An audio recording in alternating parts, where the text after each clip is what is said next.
Hola tout le monde, j'espère que vous allez bien. Aujourd'hui, une nouvelle vidéo. C'est une vidéo que je me doutais pas un jour que j'allais faire sur ma chaîne.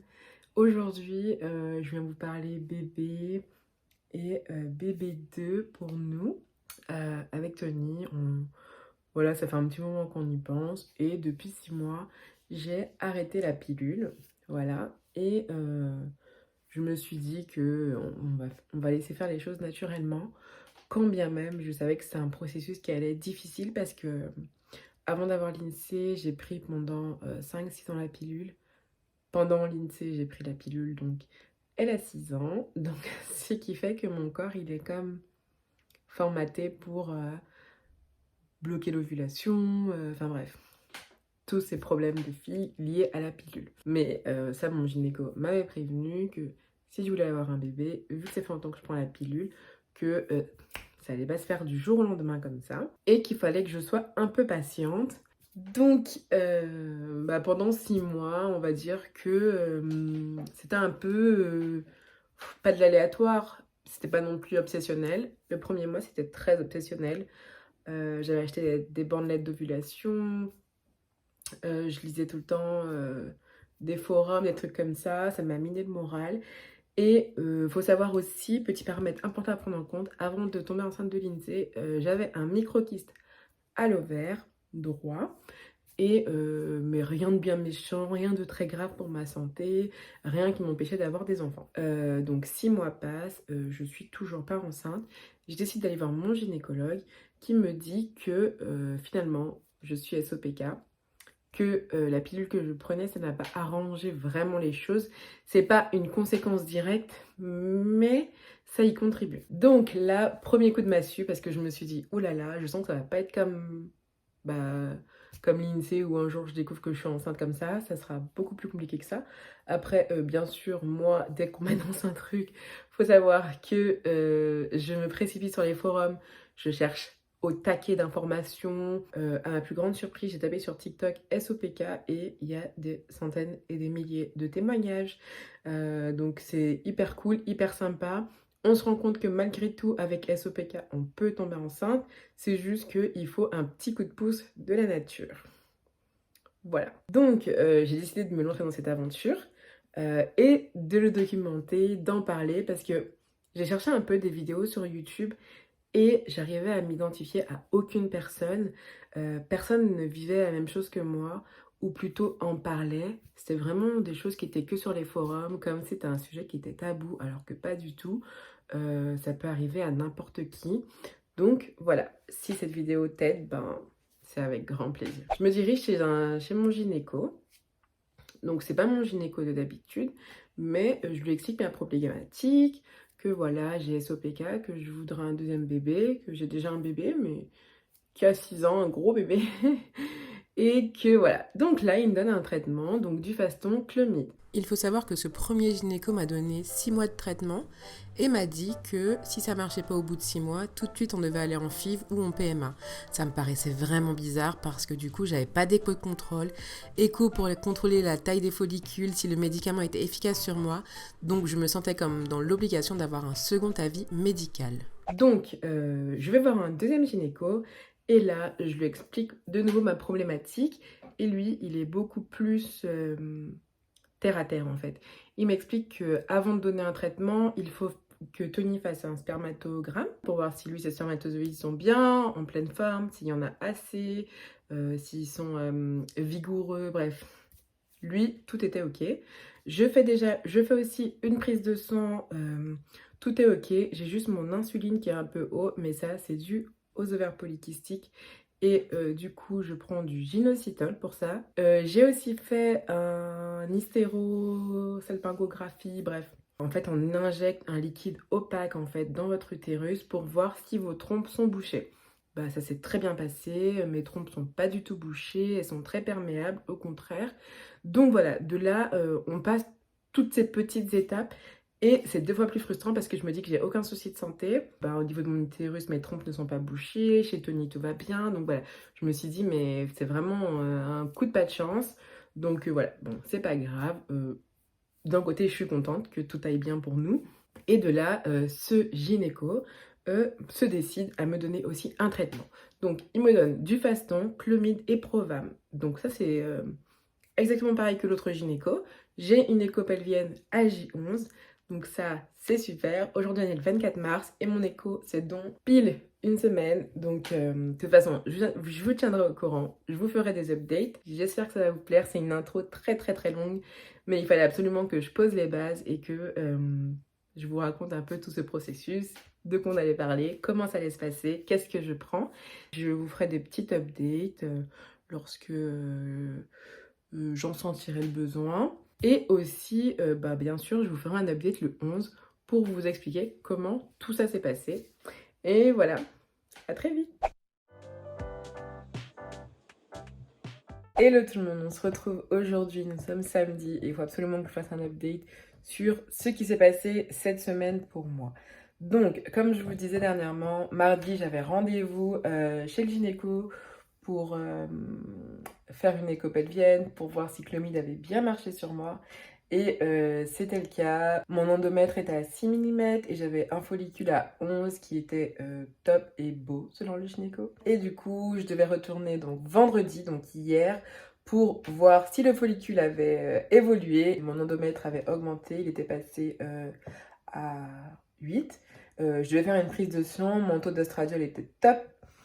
Mais malgré tout, mon follicule est resté à 11. Il n'a pas du tout évolué. Il s'est même un petit peu ratatiné. Donc voilà. J'étais un peu déçue, mais bon, je me suis dit, ok, c'est mon premier cycle en stimulation ovarienne. Donc voilà, on va pas dédramatiser. Demain, je commence du faston pendant 10 jours.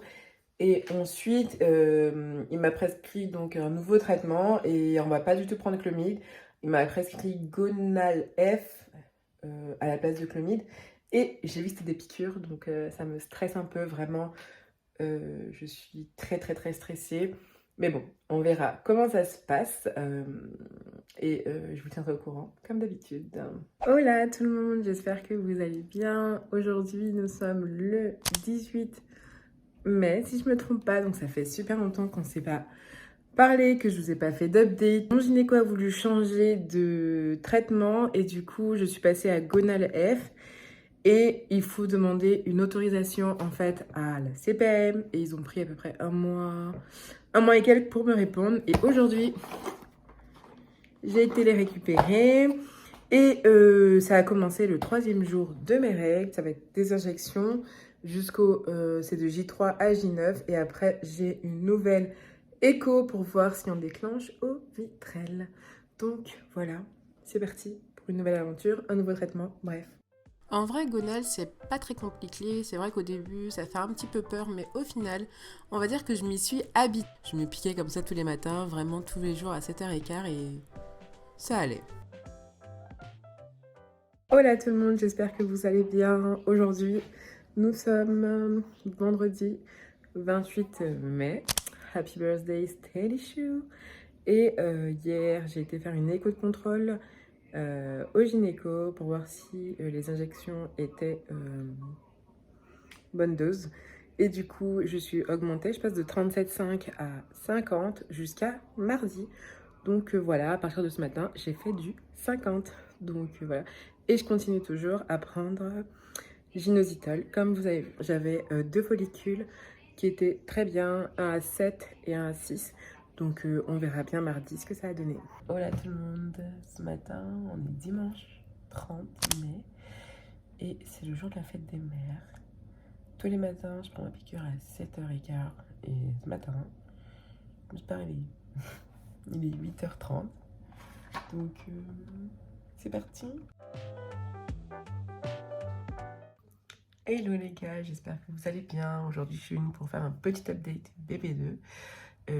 Mardi, j'ai eu rendez-vous chez le gynéco.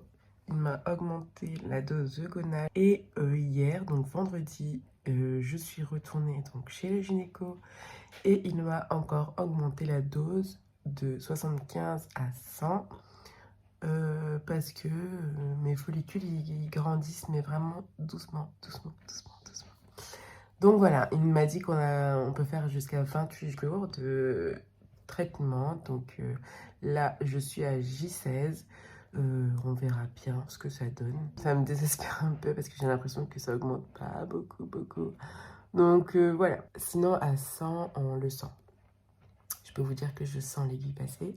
C'est pas pareil que 37,5 ou 75. Là, c'est différent. Mais bon, c'est pour la bonne cause. Pour ce cycle-ci, j'avais eu des très beaux follicules, du coup j'avais fait au vitrel, mais au final ça n'a vraiment pas marché, donc je suis passée à autre chose. Voilà tout le monde, j'espère que vous allez bien. Aujourd'hui, petit update bébé 2. Le traitement n'a pas marché. Quand bien même j'ai ovulé correctement, j'avais un super beau follicule de 16 mm, et ben ça n'a pas marché. On a beau avoir tout ce qu'il faut, après c'est la nature qui décide. J'avais décidé de faire une petite pause et d'aller, du coup je retournerai chez le gynéco à la fin du mois pour refaire du coup un traitement gonal. Ça ne m'enchante pas du tout. Mais bon, voilà. Bon, vu que j'ai repris mon traitement, du coup, je me suis fait une petite page de tracker où je me suis imprimé des petits stickers.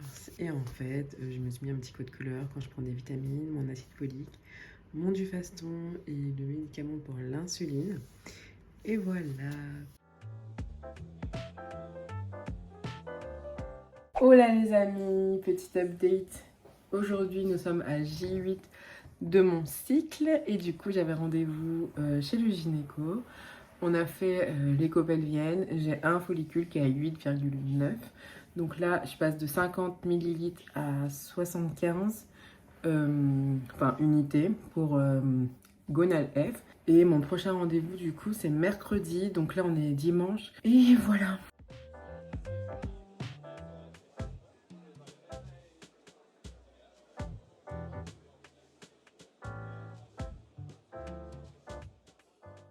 En vrai, je sais même pas pourquoi je fais un test parce que je viens d'aller aux toilettes et j'avais des traces de sang. Et mes règles ne devraient pas tarder à arriver. Quoique, je ne sais pas. Je ne sais pas. Oh my god. Il y a une petite ligne, les gars. Attendez, je vous montre. Regardez. Il y a une ligne. Vous avez vu? Putain. Aujourd'hui, nous sommes le 17 novembre et je vous fais un petit update BB2. Parce que ça fait un moment que j'ai pas fait d'update après mes tests de grossesse la dernière fois. Bref, pour vous dire, j'ai fait une fausse couche. Donc voilà, psychologiquement, c'était un peu difficile, mais bon. It's ok, depuis 3 semaines sont passées. Aujourd'hui, c'est la reprise du traitement. On est au cycle 3 de STEAM. Et ce mois-ci, ce cycle-ci, on va dire, il a décidé de ne pas faire gonal, mais de faire ménopure. Voilà, ça ne m'enchante pas trop. J'ai toujours pas été chercher ça à la pharmacie tellement je suis pas prête psychologiquement, mais bon. Voilà, aujourd'hui, nouveau cycle, c'est parti pour 10 jours de Dufaston. Et après, je vous reprendrai lorsque je commencerai ménopure. Hola les amis, j'espère que vous allez bien. Je viens vous faire un update BB2. Aujourd'hui, nous sommes le 11 décembre. Il est 1h30. Je suis en train de faire du montage pour les vlogmas. Et je me suis dit que j'allais vous faire un petit update parce que j'ai pensé, je suis en train de parler d'un truc à Tony par rapport à ça. Et je me suis dit qu'il faut absolument que je vous en parle. Là, je suis à J11 de mon cycle. J'ai commencé ménopure. Demain, j'ai un nouveau rendez-vous chez le gynéco. J'ai déjà eu rendez-vous mercredi. J'avais des follicules à 6, 5, 6. Demain, j'ai un nouveau rendez-vous. Je suis toujours à ménopure. Je fais 75 unités. Ménopure, c'est vraiment difficile par rapport à Gonal F. C'est un truc de malade. Je n'aime... Lui, il a rien. Bien sûr. Je n'aime pas du tout. Donc, bon, bref. Voilà. J'ai encore, je crois, 8 ou 9 jours de ménopure. Donc voilà, croisons les doigts pour qu'il y ait des follicules, des beaux follicules. Et voilà, c'est vraiment compliqué. J'ai eu une grosse baisse de morale suite au dernier cycle. Le fait que je savais que j'étais enceinte. Et ensuite, que le gynéco me dise que j'ai fait une fausse couche. Ouais, ça m'avait atteinte psychologiquement et Tony m'avait même dit oui, on fait une pause, etc. Et en fait, non, j'ai décidé de repartir dedans. Donc bon, bref, faut vraiment être fort psychologiquement et d'avoir un bon soutien, un bon accompagnement, c'est vraiment hyper important. Donc voilà, c'est reparti pour un nouveau cycle. Et puis comme d'habitude, je vous tiens au courant. Je sors de chez le gynéco, je suis en train de préparer mes ménopures. Vous voyez, c'est vraiment pas du tout comme Gonal. Il faut vraiment préparer en fait le mélange. Donc c'est ce que je suis en train de faire. Et dedans, il y a 600 unités. Donc vu que là, il m'a augmenté, je suis passée de 75 à 100. Ben, du coup, je pourrais faire pendant 6 jours, sachant que j'ai rendez-vous mercredi matin pour le contrôle des follicules. Donc, let's go.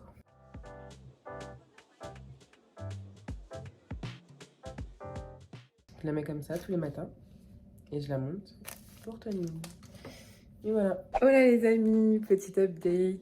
Aujourd'hui, nous sommes à J20 de mon cycle et il faut savoir que j'ai 2 follicules de près. Je suis trop contente. Aujourd'hui, c'était la dernière piqûre, normalement. Je croise les doigts, je suis à J20 de mon cycle. J'ai un à 17 et un à 13. Et ils misent plus sur celui qui est à 17 mm, donc c'est cool. Et il faut savoir que mercredi, j'étais chez le gynéco aussi. Aujourd'hui, on est vendredi. Et il était à 13 et du coup, il est passé à 17 aujourd'hui. Donc, je suis trop contente. Ce matin, j'ai été faire une prise de sang pour mesurer le taux de LH, estradiol et je ne sais plus quoi. Bref, cet après-midi, du coup, j'attends les résultats pour voir si demain, je peux faire Ovitrel. Trop contente. Bref, voilà, je suis contente. Donc, je vous tiens au courant cet après-midi. Voilà les amis, je vous fais juste un petit update par rapport à cet après-midi. J'ai reçu mes résultats de prise de sang de ce matin et vous le voyez à ma tête. C'est cool, mon taux d'estradiol est à 200, mon taux de LH, je ne sais plus, et FSH, je sais plus non plus, mais je sais juste que estradiol, LH c'est 5,7 et c'est génial, enfin, je suis trop contente. Donc du coup, je vais faire Ovitrel cantonien parce que c'est lui qui me le fait. Parce que Ovitrel, ça me fait trop mal sa mère. Donc Ovitrel, du coup, il finit à minuit et demi. Le temps qu'il rentre, qu'il mange, etc. Je pense qu'on va faire vers 1h30 Ovitrel et 36 heures après, c'est parfait parce que ça va être mon ovulation, ça va être dimanche vers 14h30. Donc voilà, on est tous les deux ce week-end, donc ça va être génial. Et puis on se tient au courant dans 20 jours. C'est l'heure. Voilà les gars, petit update bébé 2. Nous sommes le 4 janvier 2022. Tada! Avec Tony, j'ai fait un test. C'est positif.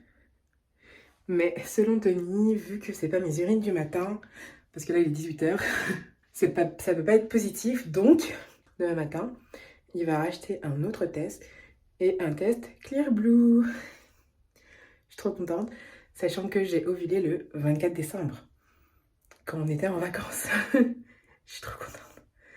Je suis trop contente. Mais j'arrive pas à réaliser, j'arrive pas à être super contente. J'ai besoin d'avoir la prise de sang pour que ce soit... Bref. J'arrive pas encore à exprimer vraiment ma joie.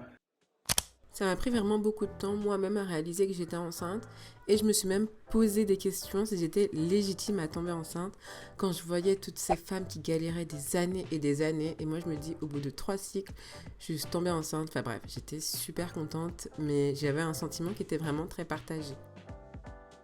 C'est pour ça que j'ai décidé de ne pas l'annoncer tout de suite à l'INSEE. Premièrement, de peur de le perdre une nouvelle fois. Et puis, je me suis dit que voilà, je préfère le laisser grandir, évoluer. Et quand il y aura vraiment quelque chose de concret à lui montrer, comme écouter le cœur, bah là, ok, on pourrait lui en parler. Et j'avais vraiment envie de le faire quelque chose de spécial et de lui annoncer ça de façon vraiment juste trop cute et trop mignonne. Bon, bah j'ai officiellement terminé le t-shirt de l'INSEE. Donc c'est demain la grande annonce. J'ai trop hâte, je suis trop contente. Je trouve qu'il est vraiment trop trop beau. Et puis j'ai rajouté une petite fraise thermocollante là, vous savez, qui fait comme ça là. Je pense qu'elle va kiffer. Enfin voilà, donc du coup je continue encore à remplir ma petite box. Et voilà, mais en tout cas, tellement cute. J'ai tellement hâte qu'elle le voie et qu'elle le porte si fièrement. Voilà. Assieds-toi ici. Tu vas t'asseoir sur la chaise. Arrête, retire-moi ça, arrête de faire la con. Et nous avons une petite surprise pour toi aujourd'hui. Assieds-toi sur la chaise. Tout ça, c'est pour toi aujourd'hui. Déjà, il y a des chouquettes. Il y a des chouquettes. Qu'est-ce qu'on dit? Merci, maman. Ok, ensuite, Ouh. qu'est-ce qu'il y a? Il y a un cadeau. Alors, Quoi? qu'est-ce que tu veux prendre en premier? Il y a écrit un mot dessus. Il y a écrit quoi? Tu pourras donner le biberon à ton père, à ton frère ou ta sœur. C'est vrai, je peux? Ensuite, il y a quoi d'autre? Je teste. Et il y a écrit quoi sur le test? T'es enceinte? T'es contente? Oui. T'es vraiment enceinte, maman? Oui, oui.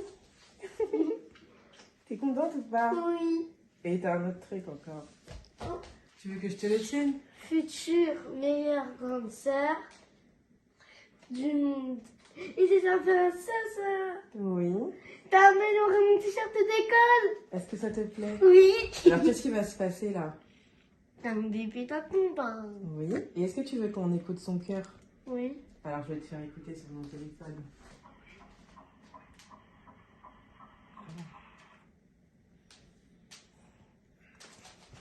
T'es contente? Et c'est sur ce beau moment que se termine cette vidéo. Dans la partie 2, vous allez découvrir vraiment toutes les péripéties de ma grossesse.